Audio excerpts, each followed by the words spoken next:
Hey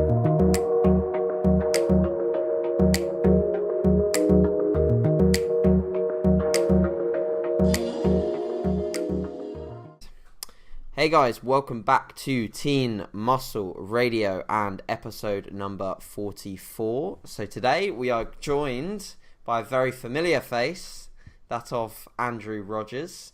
So for those that know Andrew, you'll know that he's a client of mine, or a previous client of mine, that I took through his competition prep this year for the BMBF Body Power show.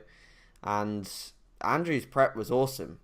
And he got inside out peeled, which probably was one of my main motivating factors coming into the digging stages now of my prep being 4 weeks out. Trust me guys, I've still got some of Andrew's pictures saved on the mobile device, purely because this guy did get super shredded and actually throughout the process showed such determination, and also the way that he performed things in the gym, lifts that you just wouldn't think would be possible throughout a dieting phase, certainly opened my eyes up to sort of what's possible when you really put all your efforts into it. So, guys, I'm sure a few of you know Andrew anyway, but I'm super excited to have him on. And Andrew, mate, give any of the listeners that perhaps haven't followed us so closely a little bit of an insight into sort of who you are, what you do, and potentially sort of roughly how you got into this crazy scenario of being coached by me. Well, hey, I've been in the gym for some time. Something I've always done is, I've always attacked things with kind of full intensity. I've always done well in things. Okay. But I've never taken anything onto a competitive level. So when I first joined the gym, when I was probably about 17, 18, I had no interest in sport or PE throughout school, but I did really find a love for the gym. Okay. And I think I started like everybody, I was the little kid, wanted to get big. And even in those starting years, I looked up to the guy as he was ex-competitive bodybuilder. And, I took his plan and I took his great nutritional advice on kind of eat everything because you're skinny and you need to grow. And I implemented that, for my first 2 years through college. Okay. College was a prime time to grow because there's loads of breaks in order to shovel food into your face. And that there was my point.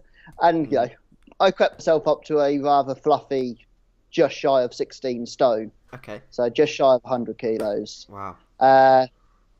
And then I became a bit bored of that. Sure. And, realised I was strong and played around with a bit of powerlifting, and then realised I was fat and unfit and played around with a bit of CrossFit, and then realised I was injured and played around with some bodyweight training, and then I kind of got into some endurance events. Yeah, so I was going to always had a little bit here and there, and I've always kind of become good at something and never took it to that point. And it was actually AJ put a post out on Facebook saying people looking to compete in 2017. And on that one evening, I thought that was going to be a good idea. So alongside my girlfriend, we both inquired, and that kind of set the ball rolling. My first kind of start and kind of reason to compete was just to give myself a really, really big goal. Yeah. Because I'd say, I can walk around relatively lean, maybe at that beach body, a point where most people would probably be quite happy with their physique. Sure. I'm never too far away from abdominals and things like that. So I just wanted to take it to that next level, and I knew that stepping onto a natural stage would push me to that next level. Something that I wasn't able to back out of. Sure. And that kind of started me my journey with AJ and towards the BMBF stage. Amazing. Well, yeah, I was kind of quite intrigued into sort of your past history with sports, and I know that you've dipped and dived in several things. And it's funny how a lot of people tend to do that. You tend to dip and dive in lots of things until you find potentially the one that really fires you up and really gets you going. And likewise, there's some people that just continue to dip and dive like throughout their entire life. They do so many different sports. They keep trying new things, and they just got a constant lust for like something else and like something else to chase, which is pretty cool. Now, with your training, like before you came to me and before we started coaching together, like what was it like? Were you still following a very much a bodybuilding style split, or was it more powerlifting based at that time? Because we had some quite sort of drastic initial results that we saw. So what was your training like? Obviously, because of everything that I've trained in and about, and obviously it has been quite varied, but my approach has probably always been beyond probably my first 2 years, because that plan was kind of written and I thought that was gold, because Gospel. I was 18 and stupid. And I didn't know anything better, so I just followed that plan. That there was just a very kind of bro body per day, 5 exercises, plenty of volume in there. Yeah. But then I guess I then went a lot more kind of down the powerlifting route, focusing on the big three. Has always been one of my things. I've always liked having big benches, squats and deadlifts. Even when I was doing a lot of obstacle course racing, I was still having like 1 or 2 squat sessions per week. Yeah. So like squats were still in there because it gave me power to go up hills. So, but everything was a lot more minimalistic. 2-3 sets. Yeah. Not necessarily more more functional, as in maybe around like the big movements, but not all this dancing stuff that I'm still not too sure if it is functional, unless you are using it for a sport. And I wasn't really using it for a sport because I was dibbling and dabbling in too many different things. Yeah. So yeah, it was very stripped back. Normally 1 top set followed by 1 or 2 back off sets, just to get in a bit of volume and to see the numbers slowly progress. Okay. And what changed? So to give the listeners an idea as to sort of the time scheduling on things, me and Andrew had a short period of time where we were pushing up calories and in just a very short pursuit of some more tissue. And the check-ins that came in were just like probably the weirdest ones that I've ever seen, because on the feedback sheet or the client feedback that Andrew was giving, it was like, I feel just as lean but bigger. I feel just as lean but bigger every single week. And the pictures actually, like, again, regardless of the shreds that we got on the way down, when we were pushing body weight up, the pictures were just as impressive, because it almost looked like you were literally staying a very similar body fat level but gaining some tissue. And obviously we know with most individuals, like, that takes super long periods of time. So what changed with your training? And, you're a clued up guy. So what do you think sort of happened over that period of time that allowed you to potentially put on, or could we say regain or rediscover some tissue that was gained in that period of time? Well, I think it is that big increase in volume per body part. Yeah. Having the fact that I've got a good strength base, I always believe, if you're somebody with a good squat, then you're always going to probably take more out of a leg press or a hack squat when you start to add volume to it, because you're going to be able to handle a lot more load. So, if you take something like the squat, which would probably be like my main lower body movement, when I was training, there'd probably be little to no other accessory work, probably the odd stiff leg deadlift thrown in. Yeah. Onto when I started working with yourself, where we're looking 2 hour long session, big amounts of volume, single leg work.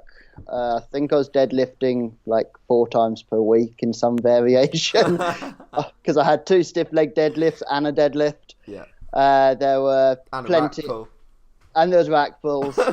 So I think just the sheer amount of volume, but I think I had that strength base. Yep.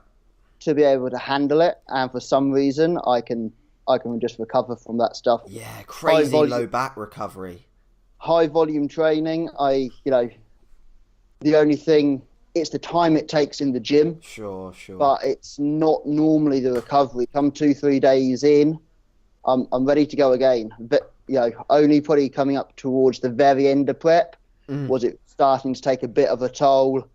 If I was rack pulling, I might be dropping a set on a stiff leg deadlift, or vice versa, because the lower back was taking it. And when you're that lean, wearing a belt is more painful than not wearing a belt. So I ended up ditching the belt as well, because I couldn't layer up with enough hoodies to use a belt.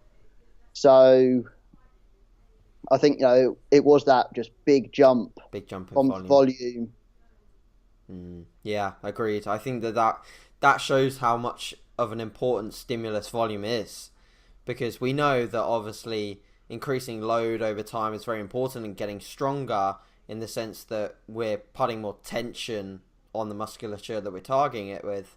But at the same time, like, it's been sort of highlighted time and time again that the volume is going to be one of the main drivers of hypertrophy, and we kind of proved that in that short phase that we had, raised volume significantly and saw some incredible initial results. So that got us into a really good place, and from there obviously we started the contest prep phase. Now I want to know, what were your initial expectations?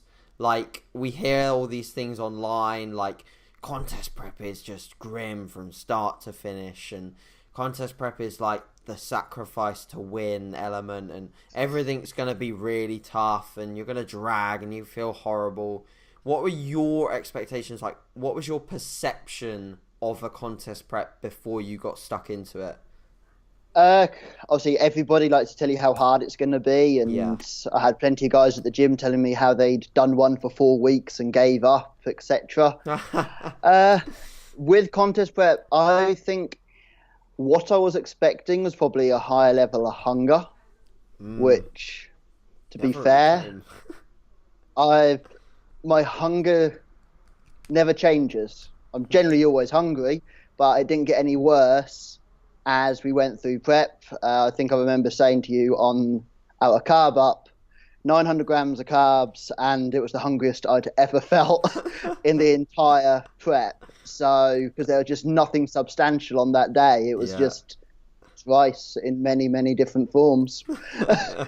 So, I expected to feel a lot more hungry. Okay. Was probably just the one thing, like, I hadn't really thought about the psychological effects and the day-to-day feels, which, to start with, probably our first half of prep, obviously we prepped for 23 weeks, so we started diving into a deficit 23 weeks out.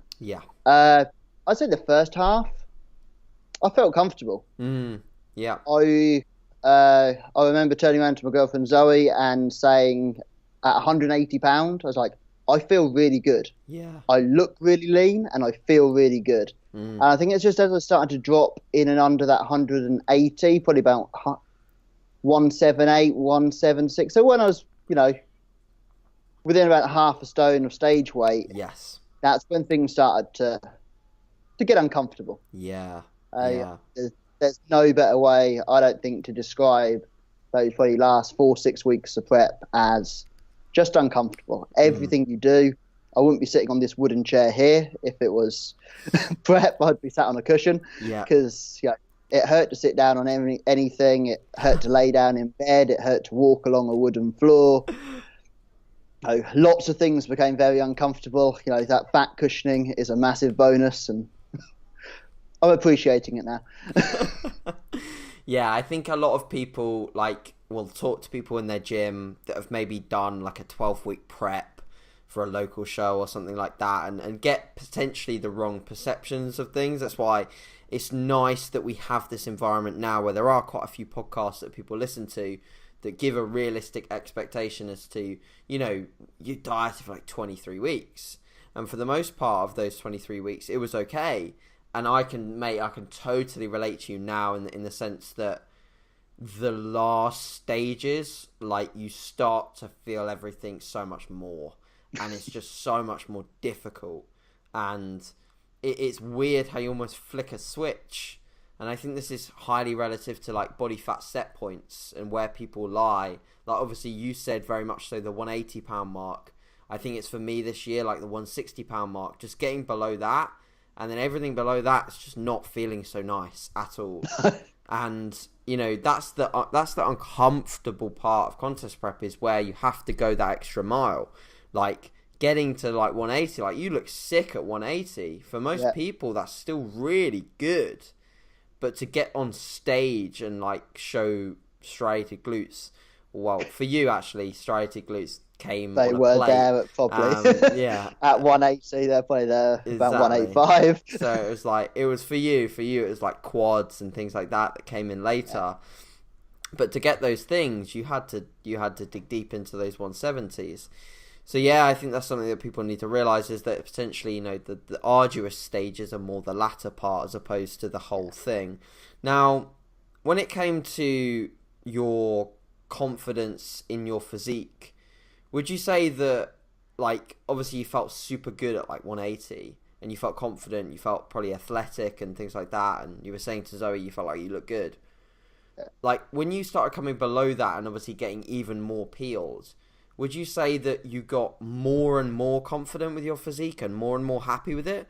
Or were you just less objective, and did your feelings start to undulate more? It's a really tough one. I think when I kind of got below that 180 and getting closer and closer to show day, you'd have those days when you would feel amazing. You'd feel like you looked awesome. You had vascularity in places that you didn't even know you had places. Mm-hmm. You know, it's like, wow. And then other days you felt like nothing. You felt awful. I felt further away than what I was at the end, you know, before I started. You know, just nothing felt good. You feel weak. You know, it's just one of those things. Every day is very different, and you'd get days where, you know there's something I posted on Instagram that's actually a couple of weeks out from the show. I think it's about 10, 14 days. Sure. And there's some flexed poses, and I never posted them before show because I thought I looked awful. And now I look back and I'm like, you know, there's, I'm not sure where the awful part was, but yeah, man. To me, when I took those photos, I was smooth. Yeah. But looking back at them, I'm definitely not smooth on those images. So I think as you got closer and closer, kind of quite mixed reviews. Obviously, I did like, because it was going to an area I'd never been before. Yeah, I do like the freaky. I understand it's not everybody's cup of tea, but you know, those disgusting looks when you can see all the striations. You know, there's part of me that loves that because I know how much hard work it takes. Yeah. You start to see people where you admire them for their leanness and you notice certain things. Mm-hmm. One thing me and Zoe found, and that was Jack Thorburn. There's a picture of his glutes. Yeah. And they look like two fists. Yeah. And we always named it the fist bump. When your glutes get so striated that they look like two fists, you know, it's disgusting. Nobody wants a bump like that. It looks absolutely horrendous. But it was that novel, like, I've got that fist bump, which, you know, that was one of our things, you know, that we always joked about. So, you know, you got things like that, you know, that would really kind of drive you on. The other thing I used to find, like, getting out of bed in the morning and you see the vascularity through your legs and separation through your quads, and you haven't even got out of bed. Amazing. So, you know, you see things like that and you're like, wow, you know, this is like crazy lean. The other thing I know, when I was practicing posing, if people were like walking through the gym, people would be like, wow, because I'd been hooded up for a long time. So a lot of people probably hadn't seen, or they don't see me walking around the gym wearing a hoodie and tracksuit bottom. So I'm well covered. So I didn't look like anything. And then they see you practicing posing wearing a lot less, and they're like, "What? Wow! You know, you just look like an anatomy model." And it's I I remember hearing that on the background of some of your posing videos, like just people saying, "Wow, it's incredible what the body can do." They were absolutely like blown away in amazement. And I think as you get into that really shredded point, it is the amazement. Yeah. But I've always summed it up, the bodybuilding looks disgusting. And that there was one thing I always said to people, I want to look disgusting. Yeah. And I think I got there. Yeah, you have to almost be like a little bit weird and a little bit odd to want to chase that kind of thing, because like you said, like for most people it's not an aesthetic look. Like you don't want your ass to look like that, and no one really aspires or looks up to that unless you've got that bodybuilder mentality that just wants to look odd and wants to look. Yeah, it's like that. The thing I'd get quite a lot would be like, oh yeah, but you got great abs.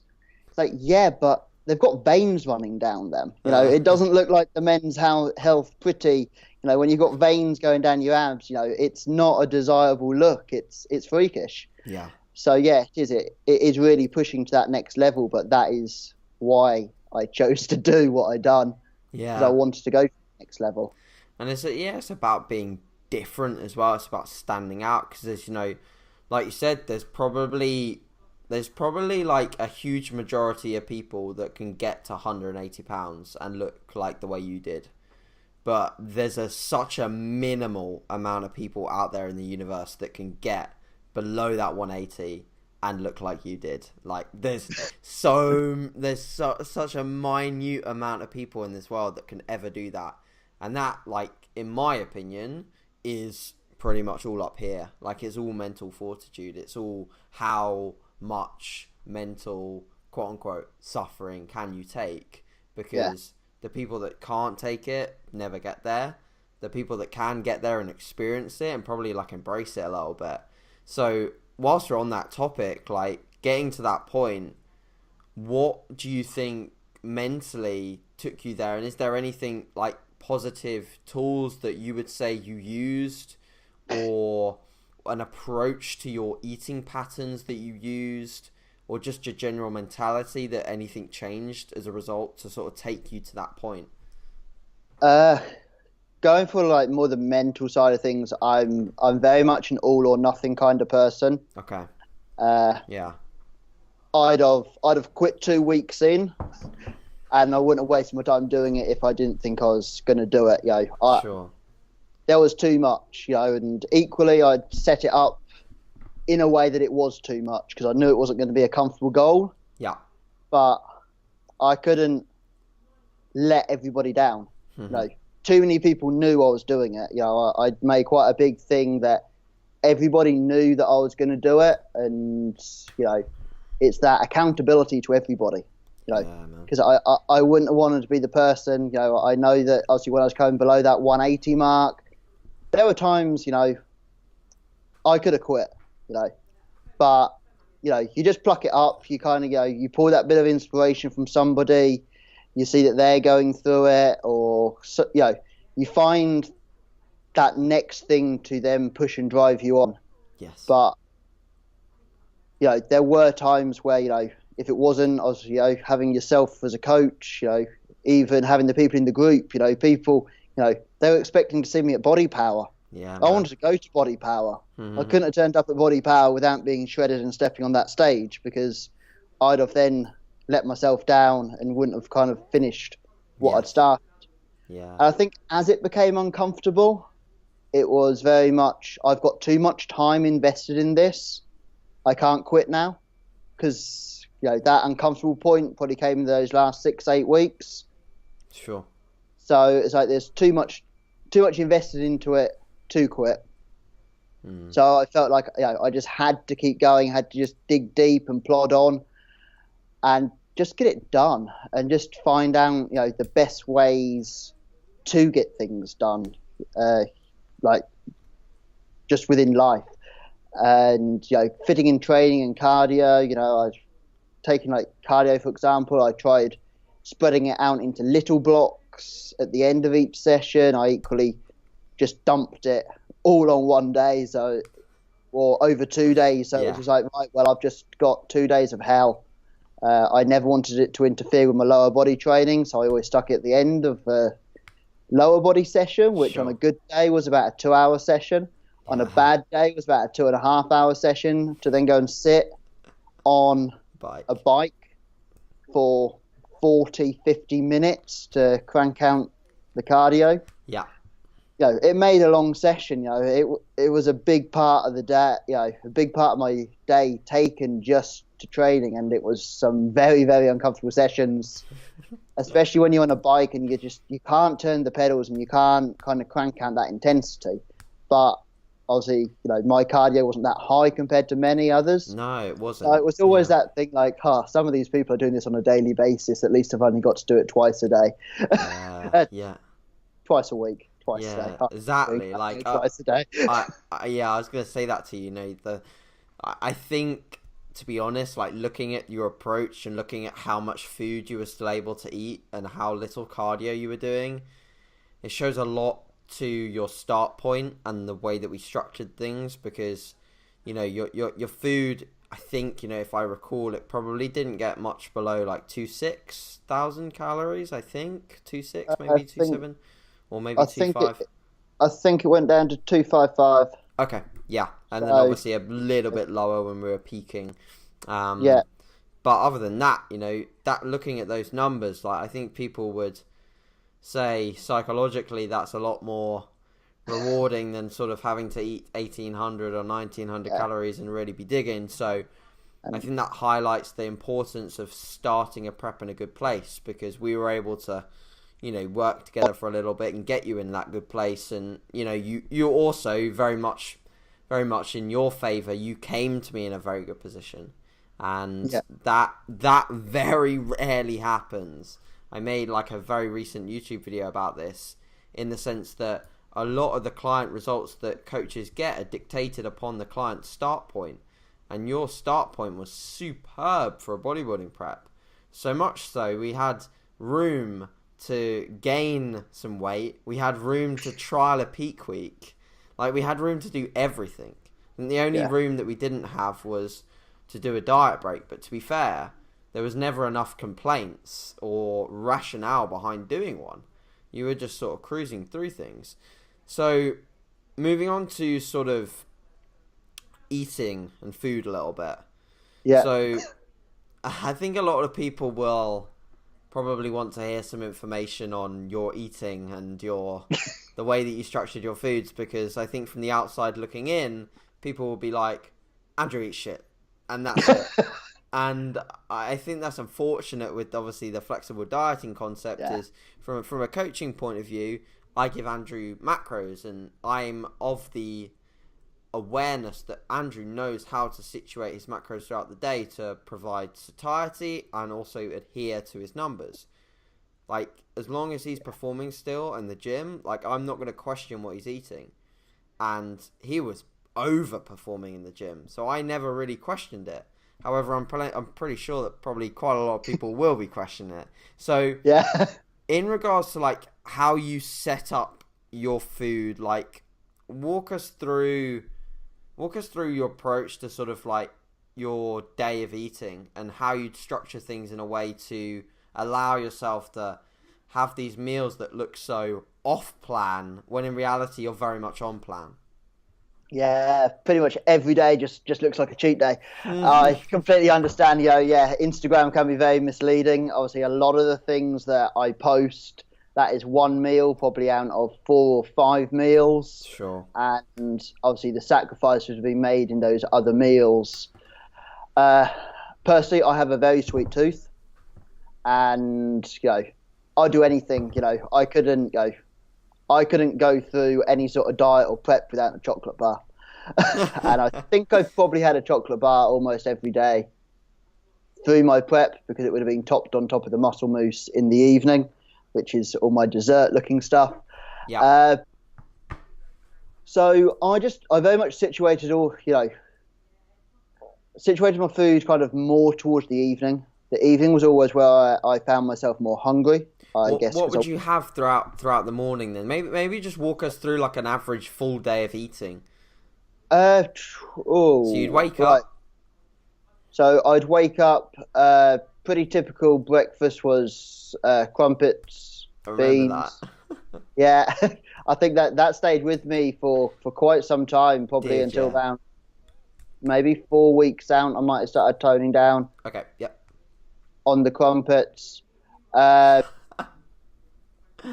Uh, it was very typical kind. It's not too far away from your typical kind of bodybuilding food. That there is the chicken and rice in there. There were the salads going in. yeah. I can say it's one of those things. I'm going to have to go back through my fitness pal and actually see what it was I was eating. But obviously, a lot of the meals I structured around, they were probably bigger meals. Okay. Probably only 4 meals a day because it fitted. What did you have around your workouts? Because I remember you having oats at some point in the day. So when did you train, and what did you sort of eat before you trained? My training was probably normally just after midday, probably about 1 o'clock time. So I'd have had an early lunch, probably around 11, half 11, and then I'd. Was that usually like a stir fry? I think it was, wasn't it, for your lunch? Yeah. So. Yeah. Stir fries and stir fry veg was quite a common one just because it's super quick and easy. I even got to a point where I didn't even stir fry it. I just microwaved it, which just isn't too pleasant. But the oats normally came in after. Okay. That was normally post training, bowl full of oats, and then Biscoff, which I don't think I've actually had since prep. Wow, yeah. I've got like 1 pack in the cupboard, and I had one, and they were soft, and I've just left them there, and I've just not gone back to them. So that's a bit of a bonus for me because otherwise I could happily sit there and rattle 3 packets of biscuits. Quite high calorie as well. I know, yeah. So I'd always keep all my meals probably as restricted through the morning and afternoon as much as possible, so that I could always have those bigger meals come the evening. So that's very much the way I'd split it up. I think coming in close to the show, I was actually eating like a protein flapjack. Wow. That's when the Lux ones, they were low in fat, and it was just enough, and it kind of kept me going for the first 3-4 hours of the day. Yeah. And it just took away that food focus. Okay. I didn't have to think about waking up and preparing anything. It was wake up, black coffee, that bar, get on with everything. Probably gain an extra half an hour in bed because sleep was awful. Okay. When did sleep start to get bad, mate? I think it is just when I came in dropping under that 180 pound mark. Okay. That there was such a point, 180 was so comfortable and 179 was uncomfortable. So I think that's when sleep started to really go. I guess that's where the entire strain of prep, just started to really kick in for me, was under that 180. So all my calories would just be, I'd just try and situate them further and further back in the day as possible. Yeah, sure. That makes a lot of sense. I think, I've said it a few times on podcasts and my posts with regards to like having pre-bed meals and that aiding sleep a little bit, and also aiding like adherence throughout the day, because you almost look forward to that meal. Like, I think the first thing that my days look very, very, very similar on a day-to-day basis. So, but if I was doing a more flexible approach, I'd almost definitely put in my last meal first, so that then I just structure the rest of my day around that. I think that's a really good pro tip, like for people that potentially do struggle with a flexible approach, is like put in the last meal so you can guarantee you're going to have something good pre-bed, and then the rest of the day work your day around it, so that like when you finish that second or third meal at like 2 p.m, you're not like, bruh, I've got like 10 carb left and 2 fat. And you're like, fuck, I've ruined it. Like, I've ruined my entire day. And then you're stressed and you feel down, you want to cry. And training probably goes down the drain as well. So, I mean, I remember there was one instance where I did actually interfere and I said to you, this is probably not a good option. I was wondering whether you remember, I told you to take something out of your diet. Now, do you remember what that was or not? I think that's the one thing that we all hate. It's the good old Lenny and Larry cookie. Yeah, that's it. That's it. So, it's the most densest, tastiest thing ever, but you can just go and eat a normal cookie. Yeah. How long were you eating them for? Like, you had a whole one each day? Probably, yeah. And I think that comes into very much the convenience Yeah, okay. because they were at the gym. So Ah, because they were right. there, it's very easy To buy to one. pick up and have it, probably way too frequent. And I will even tell people that they are probably one of the worst things ever because you're better off going to Asda, buying a cookie and And a having a protein protein shake. shake. And you will probably be saving yourself 50 to 100 calories. But they were there. They were convenient, and then they became really hard for the gym to get in stock. And then I stopped eating them, which tied into when you told me to stop eating them. But it was very much, that they were there and it was that convenience food. And I think that's something that becomes very important. Especially as you go into prep, you don't want to be spending a lot of time overthinking and preparing meals. And I know that's something which, yes, I did look forward to, like my big evening bowls of Pro-Yo and muscle mousse and protein cheesecakes and things, but that would take a lot of energy just planning and working those out in a way that I could situate them towards the end of my day. Of course. Yeah. So I know it is something that I would probably try and, a little bit more of a structured, bit more of a meal plan approach I'd probably take towards prep just to remove the food focus. Yeah. Just so that I'm just fueling my body for what needs to be done. Still probably having, something in the evening, but definitely not going as elaborate as some of my creations. They were mad. Yeah. So, yeah. I was getting worried. So, like, on that topic of like mad creations and things like that, obviously we know that you were very articulate with the way that you wanted to approach food, and you wanted to make it look pretty for Instagram, and sort of like chopping things up in even squares and all of this jazz. Now, obviously looking back in hindsight, you're probably thinking, okay, maybe next time I do a contest prep, I might not do it that way, and I might do it in a way that's a little bit more structured and a little bit less food focusy. Now, is there any other things that you started doing with food or with your habits in the day that like were a bit odd, that were weird, that you haven't ever done before until you started getting super lean? Well, if we go back to the Lenny and Larry cookie thing, Okay. I used to cut it up into 8 sections because then I had 8 bits of cookie. Because if not, I'd probably eat it in 3 bites. Yes. So yeah, I do find you find yourself cutting things up because it'd slow you down eating them. Massively. If you had a piece of chocolate, you'd break it into little squares. Yep. So that you can kind of pick at it. Rice cakes, you'd break them into 4 because then you've got 4 mini rice cakes rather than just one big one. Little things like that.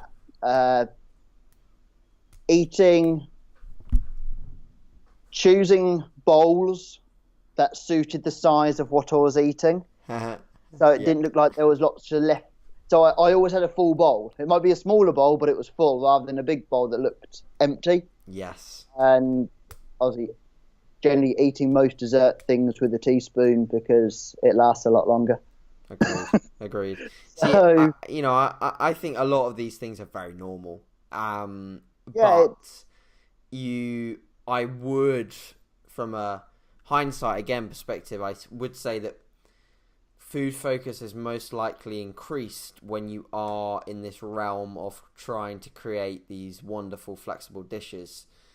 And another guy that actually was on one of the starting episodes of this podcast, Jack Gadd, which I'm sure you probably are aware of through Supbox, etc., because you're one of...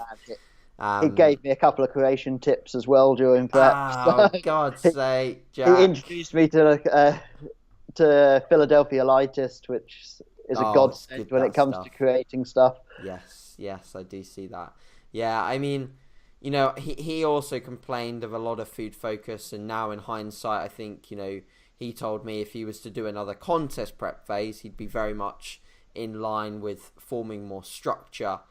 And I think something that's personally helped me is just having that structure, just having very basic but tasty meals that provide satiety, and that I know that when I'm finished with the contest prep, I'll probably be a little bit more flexible with my food, and I'll open up to more cool options. And if you scroll back on my Instagram feed around Christmas time last year, I was putting a mince pie on top of my damn oats, Would I dream? Would I dream of trying to do that now? No, I don't want to waste 280 calories on a bloody mince pie just to top my oats with.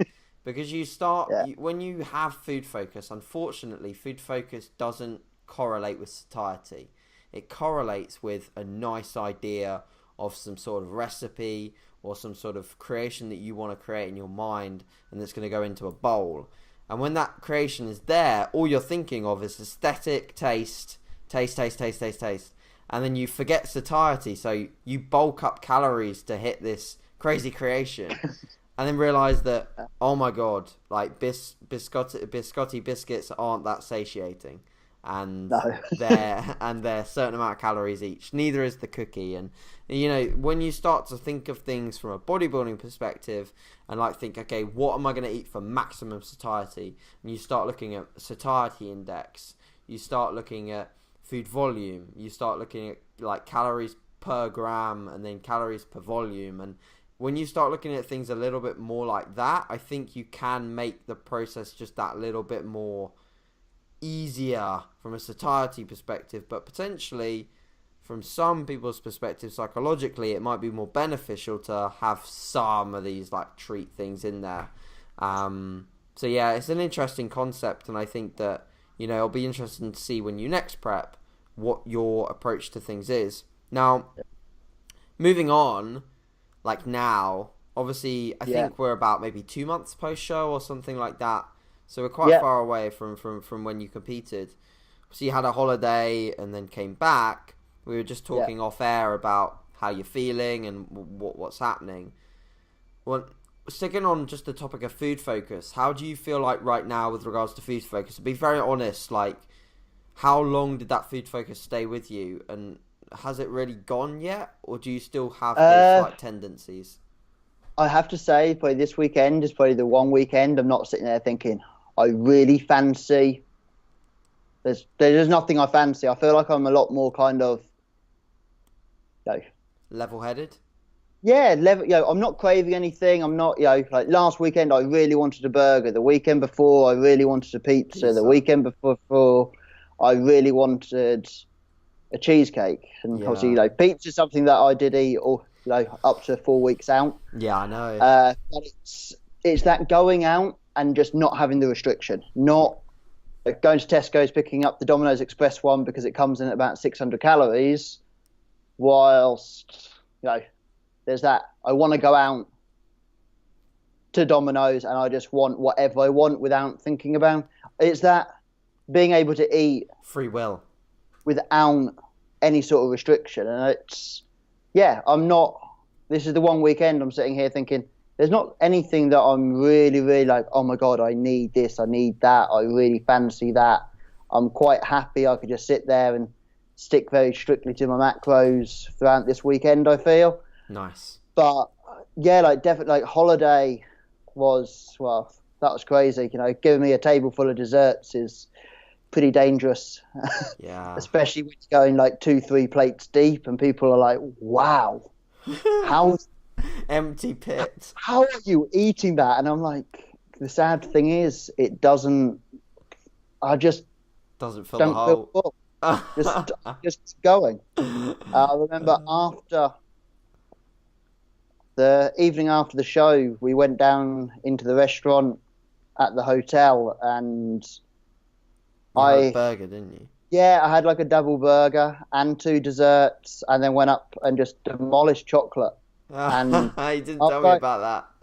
I was like, I don't feel full. I could have sat down in that restaurant and had another double burger because they had some silly deal, and I was like, oh, what, 150 and you double up everything? They're like, yeah. So I doubled it up, and they're like, nobody's ever doubled up what was already, I think, a double burger. So it was an extra patty and bacon for £1.50, and I'd already had I chose a double bacon cheeseburger. So it was 3 burgers, cider chips, onion rings, and then I polished off 2 desserts after. And very, it took a long time to kind of eat stuff and feel really actually full. Yeah. I think the weekend after that, I demolished a large Domino's and a whole cheesecake to myself, Ooh, and it wow. still didn't really fill me. Yeah. I think, yeah, it has. It's probably taken these 6-8 weeks to kind of feel like I'm normal and Yeah. that I'm full and there's no real thing out there that I'm craving. And I think a lot of it is how I set up my competition.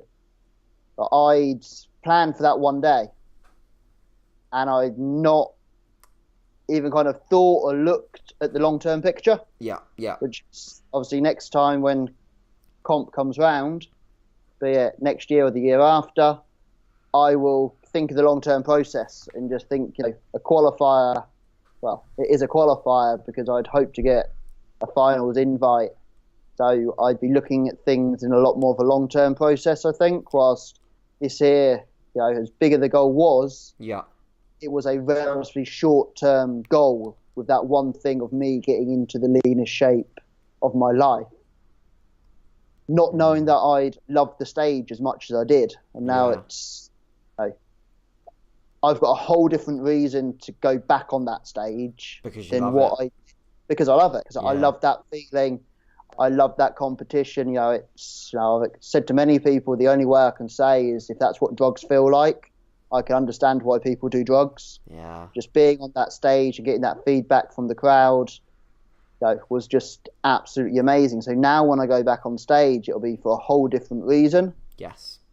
Because I know I'll be looking forward to the stage whilst going through my first prep. I didn't know what the stage was going to be like, and I wasn't scared of it. I just wasn't very excited for it either. Yeah, you said the night before you didn't even want to get up. I was a mess the night before. Carb comed. I think, it's the combination of lots of carbs. Obviously, we'd spent a day at Body Power. It had been a long day, and I guess it was just I was having to go through a lot of things that I wasn't used to. Yeah, out of routine. So, I'd never done, sitting there tanning yourself up, getting ready, and obviously show day meals were different to normal. So as simple as they were, they messed with my head big time. I'd never known anything so complicated, which when you look back, it was like the most simple thing. On show day, I literally, it was chicken and rice cakes, peanut butter and jam. It was like So the most simplest thing I'd ever created. But it just messed with my head because it wasn't the norm. It wasn't what I was used to, and I didn't know how I felt about it. And it was going into that unknown, and it's probably one of the best things ever having you there. Because even on that day, I remember turning around to you like, "Do I eat now? Do I eat now?" I don't ask people when I eat during the day normally. Hadn't done it all through prep, but that one day, that was going to make I had to have somebody there to make the decision. Yeah.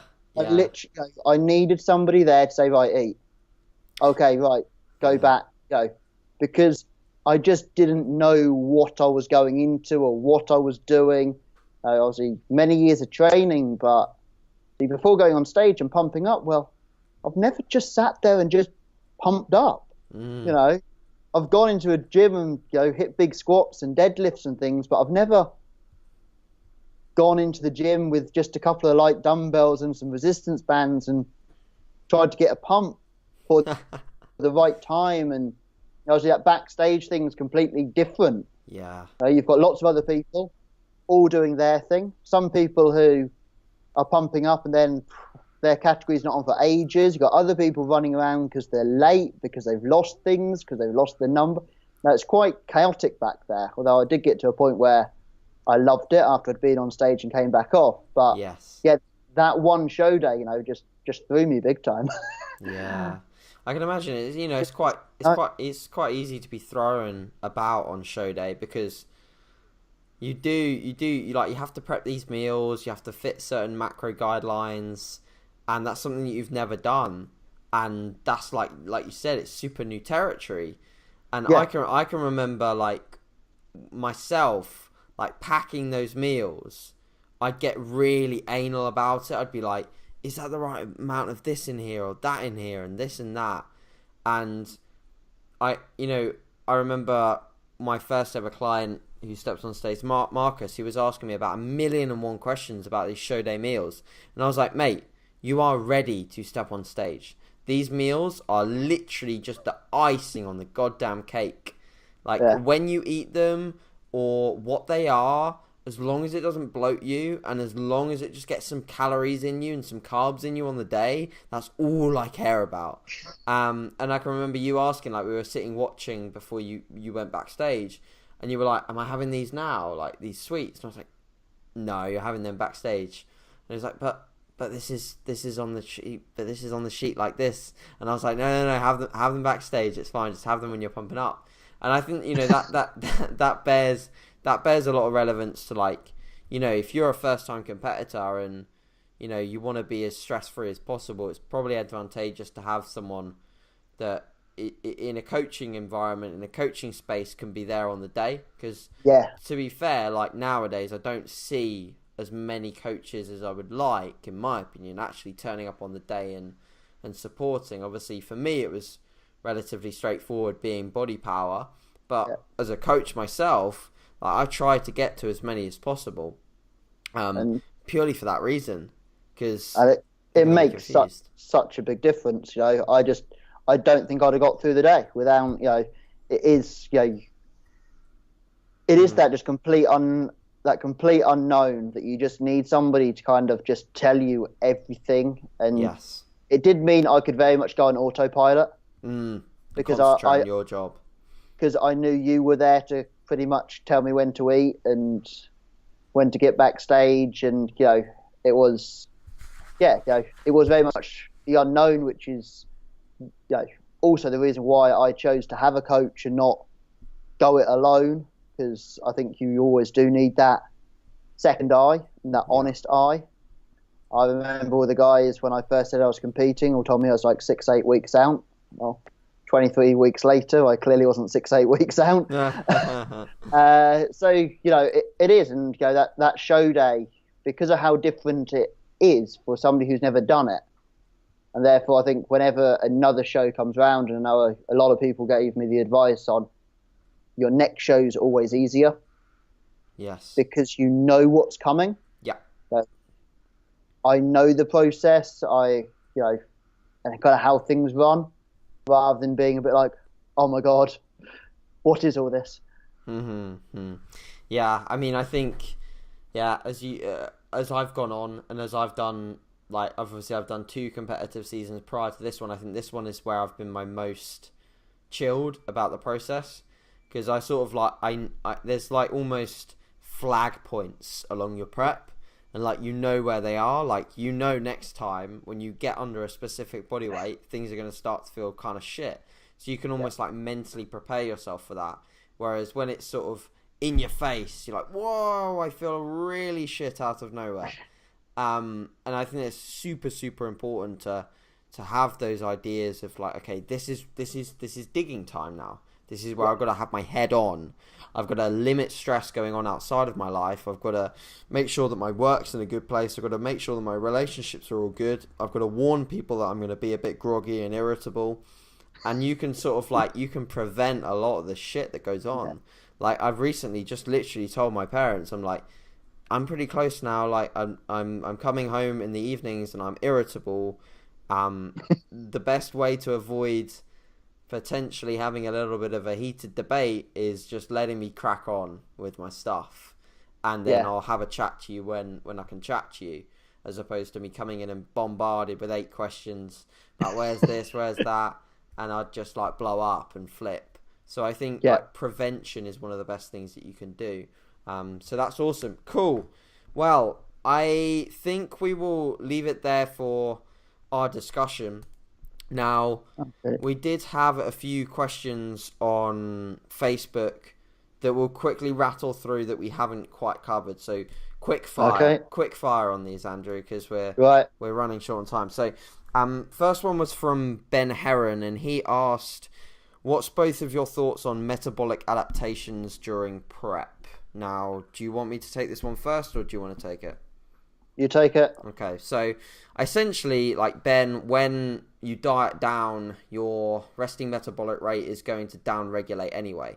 So regardless of what you do to stop that, your body weight coming down is going to mean that you will inherently have some slowing of your metabolic rate. However, you can potentially mitigate the metabolic adaptations by, number one, taking enough time to diet, number two, starting in a very good place. This is a superb example with Andrew because he started in a very good place and we gave it enough time. So therefore, he actually didn't end on too little calories or too high energy expenditure. The more you have to push, the greater the adaptations are potentially going to take place. I think the one other thing to add to that, Ben, is that there has been, and with my coaching anecdotally, I have seen individuals that are more adaptive metabolically. So I'm not sure if you've experienced this, Andrew, but I think I've experienced some clients that whatever you do on the way up, you're just going to have to keep pushing up calories for them to gain weight. And whatever you do on the way down seems to be that every week you have to, every other week, you have to make a change to get their weight shifting. Because some people are just more adaptive than others. That's my explanation on that question. You got anything else to add on that, Andrew, at all? I think you very much covered that there. You know, Cool. the body will always adapt to look after itself. Just a bit of example, I know, like through my prep, just looking at something like daily activity and like how my body was trying to save onto everything. Yes. I would have to fight to try and to walk to reach 8,000 steps per day. You know, I was going out and what I'd at the time would say a brisk walk. I think I had the speed of a sloth. But just to try and get some activity up during my day, was very quickly post show my activity had doubled, and I hadn't consciously thought of doing anything. And anything I say, I was probably a lot lazier, but clearly I was moving about a lot more on a day-to-day basis. So your body's always going to adapt to protect itself, and when it's that low in prep, you start not moving. Yeah. Even in gym sessions, I would make less steps. Leaning. Yeah, I'd be leaning. I'd sit down between sets, and you'd even the way you loaded a bar would be different because you wouldn't. You do anything you can to save having to load something up and take it down, and the body's always going to try and protect itself. Agreed. Stay as active as you can. Keep moving as much as you can. Like, activity trackers are good for this phase. Really rate them in terms of just keeping an eye on things. So yeah, Ben, hope that answers your question. Rosie Tarbuck asks peak week strategies and show day protocol. So we talked about show day protocol, so let's ignore that. Run us through what we did for peak week, just roughly. So peak week, we had 3 days depletion. So carbs slowly tapered down, but probably not that low compared to a lot of people. I think they only came down to 200 grams. Yeah. With maybe one day at 150. Yeah. And fat was increasing. So it was more so a carbohydrate depletion as opposed to a calorie. Yeah. So, which gave quite a nice kind of break on the diet because it gave us a different couple of food choices. Bacon. Bacon. And then we had the big carb up day the day before the show, which saw me take in 900 grams of carbs the day before. Yeah. Awesome. With a low intake on fat and a slight decrease on protein. Yeah, cool. Yeah, essentially, Rosie, what we were doing there is trying to create this huge super compensation effect by dropping glycogen stores pretty damn low, and then filling them up as much as we could. And I think the main take home here is do not try this unless you are, one, like super peeled, two, I wouldn't necessarily try this unless you are at least in a figure or women's physique category. If you're a bikini girl, do not do a rapid backload. don't like. There's no point. There's no point. But Rosie, I know you well, and I know that you're a figure girl. I know that Cliff, who essentially is one of the biggest advocates of this approach, he actually uses it with quite a lot of his figure girls. But what I'd be careful with is I try it beforehand. So me and Andrew were luckily enough, we got the opportunity to try it about 3 weeks out, and we did a slightly less aggressive approach the first time and a slightly more aggressive approach, but in hindsight Andrew was slightly more depleted the second time round, so if anything it was kind of very similar. But I try it because at the end of the day you don't know how your body's going to react. I was constantly asking Andrew, do you feel bloated? Does your stomach hurt? Does anything feel off? Do you feel like anywhere's spilled? And throughout the entire trial and throughout the entire peak week, it was photos pretty much after every single session and every morning pretty much. So it was constant analysis. So you have to be very, very much in tune with your analysis of the process, and then just making sure that your body can handle it. And like Andrew had pretty much like no bloating, no stomach issues, no nothing, just like rammed them in and it was fine. So Josh Carr did ask about mental fatigue in the last weeks before show day, and I'm pretty sure we very much covered that in the podcast, so we've covered that. Tom Mack, with the most likes on the comment, asked, did you tilapia and wine? So did we use any tilapia and did we use any wine? Daily. Yeah. No, there wasn't any tilapia or wine. To be fair, if you gave me a glass of wine, I'd be drunk because I don't drink, so it'd be a big mess up. It would be ruined. Cool. So Sam did ask about the crumpets and bean. Well, he didn't ask. He just said cheers for the crumpet and bean idea. Yeah. Just a staple. If you need to get carbs in, it's a great way to like sort out 100 grams of carbs easy without barely any fat and a reasonable amount of protein in there. Yeah, for sure. Now Samantha Curry asks, was there any strength regression towards the latter stages, and also was there any impact? That's a good question. Was there any impact on your relationship with Zoe? Obviously strength decrease. I think obviously my strength retention throughout was pretty good. Yeah.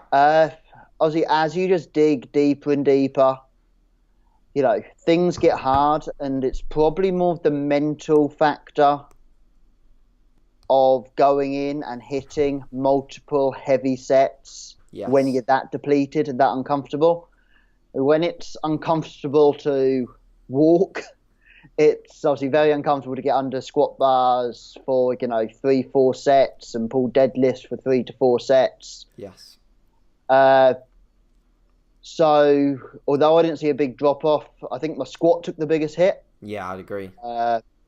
I managed to maintain a lot of my pushing strength, which people always said would go. Yes. And I think my deadlift, I PR'd right up until like a week out from show. It is, yeah. You absolute animal. I was finding that, I'd always go in, I'd always want to hit that one big set. Yes. And then I would probably end up taking about a 10% drop off the weight and then getting the other sets because I wouldn't be able to repeat that performance be down unless I was willing for my session to last maybe 3 to 4 hours because the recovery time in between would be massive. Yes. Juggling work, was it? Yeah, juggling work and prep. And was there any impact on your relationships? Right, well, we'll do the work and prep thing. That's probably one of the biggest things on why I chose not to go to the finals this year. And it is just making sure that when I do, I want work in a position that, I'm just in a better position and not have to make the sacrifices that I had to make for the qualifier. Sure. Because obviously what I expect from prep, I didn't get. And obviously I realised that there's a lot more it's a lot more the mindset, the stress, that uncomfortable feeling. So obviously I'd say you need to be in a situation where you can still do your job. I said to many people, if I worked in your supermarket, I'd have been fired. It's the bonus of working for yourself that you can juggle. So to anybody who steps on stage who works a regular 9 to 5 job, like, well done, because I wouldn't be able to sit there in your local supermarket or, you know, customer service in a bank. Well, yeah, they'd have to fire me. I'd have to quit for the last, you know, those last couple of weeks and find a new job. Yeah, so, you know, it's definitely something, you know, you do have to have things in place to be able to plan it. And I guess being self-employed is a bonus, but then you've still got to be smart with where you put people. You know, being a PT and being with a client and looking like warmed up death in the morning may not quite be the most motivating factor for them when they can see you're struggling to walk around the gym with them, let alone demoing or having kind of that uplifting passion and motivation, because, well, you're like warmed up death. Relationship, yeah, you know, it does. It takes its toll. Obviously, I think I am lucky because both me and Zoe do share the passion for training. And although Zoe decided not to compete, she was still quite restrictive on her diet. Throughout, I know we did find a picture of her a couple of days, you know, 2 weeks before Body Power, with, you know, really, really lean abs, as in, like, wow, I didn't even know she got to that leanness, probably because of my prep head. But, you know, it does, you know, I think Zoe's really understanding because she does share the passion of training and she understands what it takes.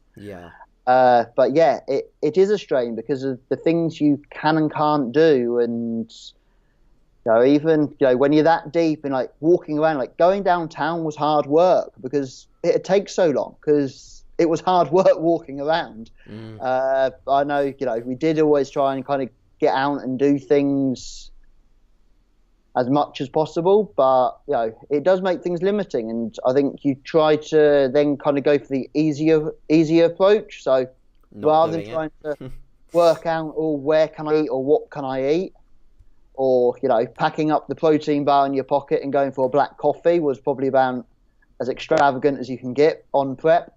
You know, you couldn't really do that much easily, so you just didn't do it. You just sit in and, you know, watch a Netflix, or, you know, so yeah, definitely takes a toll. And, you know, she'd quite often, you know, if I was having a bad time, you know, she'd snap at me, and, you know, there's definitely that strain. There's, you know, you've got to be in a relationship with somebody who's understanding. And I think equally, even just around, you know, the people around you need to be understanding. And I think for a lot of people around me, they'd never seen somebody go through a prep process like I did. And you couldn't even warn them because you didn't really know what it was going to be like. I didn't know what was coming. All I knew is, like, oh, I might be a bit grumpy and irritable, but yeah, you know, I wasn't me. And, you know, Zoe even said, you know, a couple of days after the show, she's like, it feels like I've got you back, because prep, she goes, you weren't you. She goes, you was you, but, like, the way you were, your personality, your character, it slowly kind of gets sucked away.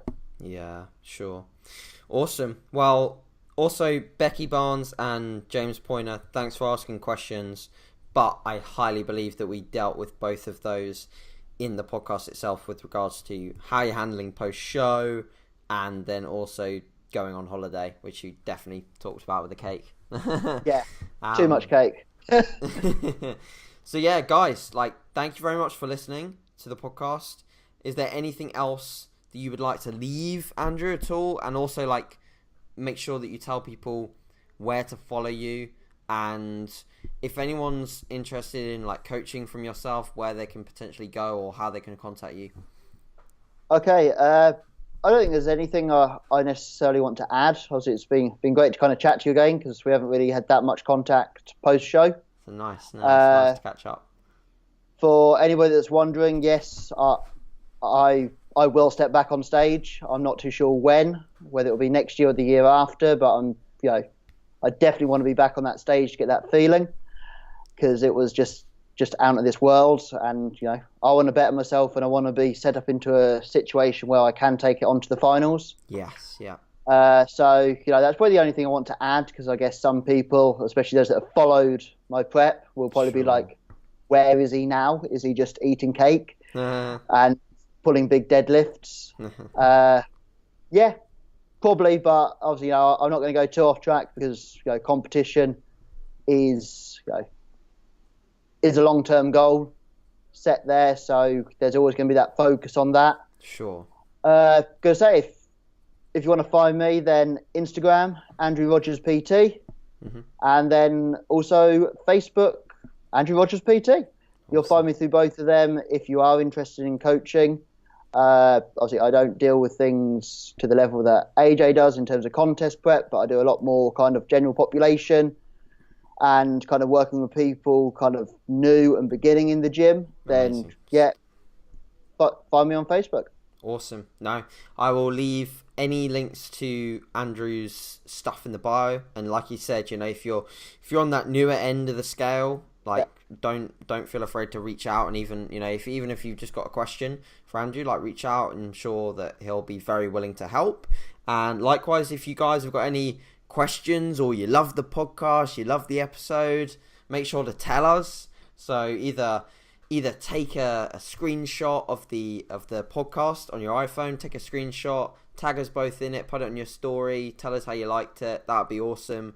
Or if you're on YouTube and you're watching us both on the video, then just comment below and just say how much you enjoyed it or any questions that you've got. And obviously give us a like if you can. Subscribe for more episodes coming. I've got a cool one coming next week as well. But yeah, guys, thanks very much for listening. Cheers, Andrew. And we'll speak to you soon. Cheers, Andrew. Okay. Thank you very much. Speak soon.